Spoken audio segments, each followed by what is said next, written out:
अनजानी मदद। यह कहानी आपका जीवन बदल देगी। रात के 11 बज रहे थे और अचानक घर की घंटी बजी। रवि चौंक गया। इतनी रात को कौन आया? दरवाज़ा खोलकर घर के बाहर आया तो देखता है कि सामने एक वृद्ध सज्जन खड़े हैं।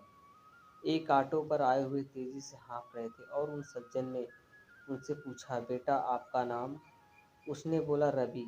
वृद्ध सज्जन ने कहा, हे भगवान, तेरा लाख लाख धन्यवाद, घर मिल गया। रवि को कुछ समझ नहीं आया। वृद्ध सज्जन ने कहा, पानी मिलेगा?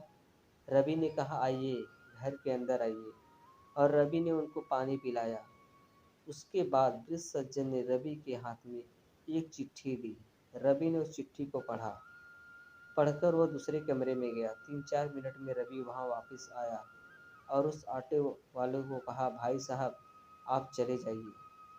और वृद्ध सज्जन का सामान उतार कर घर के अंदर ले आया और कहा, अंकल, रात बहुत हो गई है, आप सो जाइए, मैं आपका काम कल सुबह कर दूंगा। उस चिट्ठी में रवि के पिता ने रवि के लिए कुछ लिखा था और वृद्ध सज्जन ने कहा कि आपके पिता ने मुझे भरोसा दिलाया है कि मेरा लड़का आपका काम जरूर जरूर करेगा। आप बिना किसी चिंता के निसंकोच वहाँ चले जाओ। बात यह थी कि वृद्ध सज्जन के एकमात्र बेटे का अचानक एक सड़क दुर्घटना में देहांत हो गया था। सिर्फ बुजुर्ग दंपत्ति घर में थे और लालन पालन की दिक्कत होने लग गई थी। यहाँ तक कि दैनिक जीवन के खर्चों की भी पूर्ति नहीं कर पा रहे थे। वह तो अपने बेटे की मृत्यु का कंपनसेशन लेना नहीं चाहते थे, लेकिन जब कोई रास्ता न बचा तो मजबूरी में उनको कंपनसेशन लेने का सोचना पड़ा। और जब कार्रवाई आगे बढ़ी तो उन्हें पता चला कि एक कागज़ है जो उन्हें दिल्ली में जाकर सर्टिफाई कराना पड़ेगा। सालों साल वृद्ध सज्जन अपने छोटे से गांव से बाहर नहीं निकले थे।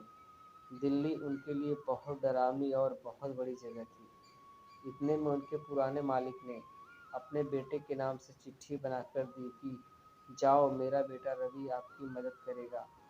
अगले दिन सुबह अंकल उठे। रवि ने उनको बढ़िया नाश्ता कराया, अपनी गाड़ी में बिठाया। रवि ने छुट्टी ली। छुट्टी लेकर रवि उस ऑफिस में गया जहाँ बहुत मेहनत मशक्क़त करके आखिर वह दस्तावेज निकलवा दिए। दस्तावेज सर्टिफाइड कराने के बाद अंकल के बस की टिकट करा दी। टिकट के साथ मिठाई का एक डिब्बा दिया।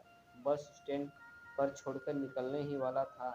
इतने में वृद्ध सज्जन ने हाथ जोड़कर कहा, रवि, तुम्हारे पिता धन्य हैं कि उन्होंने तुम्हारे जैसी संतान को पैदा किया। वे बहुत भाग्यशाली हैं। तुम कुछ कहना चाहते हो क्या? मैं आपके पिता को संदेश दे दूंगा। उनसे कहना तो मुझे भी बहुत कुछ है, पर अगर आपकी कोई बात पहुंचानी हो तो घर मैं पहुंचा दूंगा। रवि एक पल के लिए एकदम शांत हो जाता है, फिर धीरे से कहता है, माफ़ कीजिएगा अंकल, आपसे एक बात कहना चाहता हूँ। वे सज्जन बोले, कहिए न बेटा। रवि ने कहा, अंकल, मैं वह रवि नहीं हूँ जिससे आप मिलने आए थे। उस पर उस वृद्ध सज्जन ने हैरानी से कहा, पर बेटा, तुम्हारे मकान के बाहर तो रवि निवास से लिखा था। हाँ, वह मेरा ही निवास है। मेरा नाम भी रवि है, लेकिन मैं वह रवि नहीं हूँ जिसे आप ढूंढने आए थे। उस वृद्ध सज्जन को कुछ समझ नहीं आया तो रवि बोला, कल रात को जब आप आए थे तब आप हाँफ रहे थे, लेकिन आपकी आंखों में वह उम्मीद थी कि उनका बेटा आपकी मदद जरूर करेगा। जब मैंने चिट्ठी पढ़ी तो मैंने आपके वाले रवि को फ़ोन किया।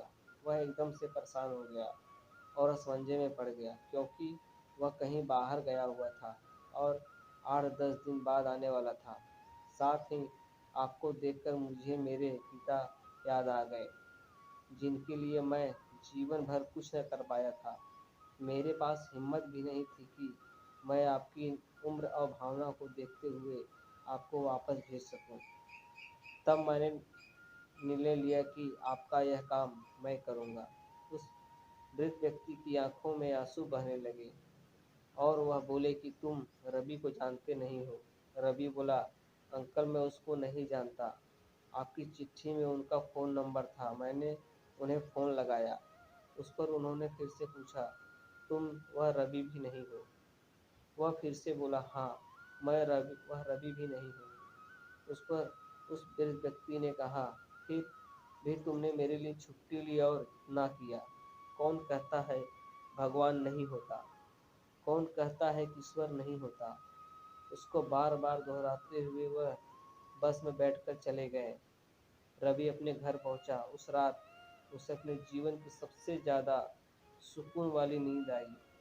साथियों, जीवन में हम अपने रिश्तेदारों की, दोस्तों की, अपने परिवार वालों की, अपने साथ काम करने वालों की मदद करते हैं। इतने में ही हमारी दुनिया सिमट जाती है। पर क्या कभी हमने बिना किसी कारण के, किसी अनजान की, जिसे हम जानते नहीं, पहचानते नहीं, उनकी मदद की है? एक बार ऐसा करके देखिए, हम भी चैन की ऐसी दशा का अनुभव करेंगे जिसे शायद हम सभी खोज रहे हैं। दोस्तों, अगर आपको हमारी कहानी पसंद आई हो तो प्लीज़ हमारे चैनल को लाइक, सब्सक्राइब और शेयर ज़रूर कीजिएगा।